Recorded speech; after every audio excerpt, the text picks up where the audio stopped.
তেলের পর এবার ইরানের মেঘের দিকেও নজর পড়েছে আমেরিকার।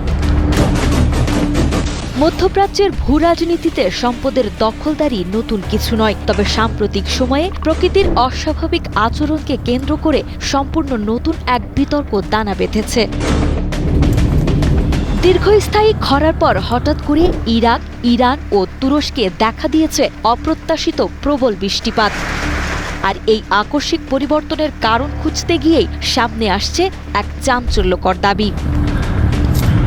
ইরাকের একজন সংসদ সদস্য প্রকাশ্যেই অভিযোগ তুলেছেন, মধ্যপ্রাচ্যের দীর্ঘ খরার পেছনে নাকি কলকাঠি নাড়ছে যুক্তরাষ্ট্র।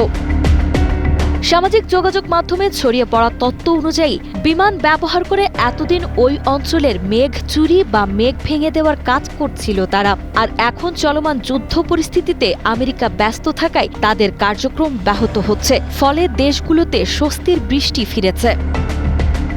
আমাদের ভিডিওগুলো বাগেরহাট থেকে দেখছেন FK ইয়াসিন, MD আলামিন খান দেখছেন প্যারিস থেকে, MD হেলাল শেখ রাজশাহী থেকে, MD শাহ আলম দেখছেন চট্টগ্রাম থেকে, মালয়েশিয়া থেকে দেখছেন MD হাসান শেখ। আপনি কোথা থেকে দেখছেন তা জানিয়ে দিন কমেন্ট বক্সে।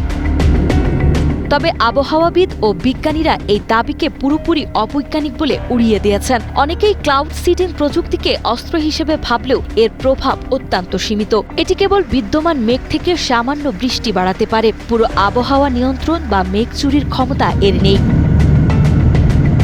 বিশেষজ্ঞদের মতে মূলত বৈশ্বিক উষ্ণতা এবং জলবায়ু পরিবর্তনের চরম প্রভাবকেই সাধারণ মানুষ অজ্ঞতাবশত ভিত্তিহীন ষড়যন্ত্র তত্ত্ব হিসেবে ধরে নিচ্ছে।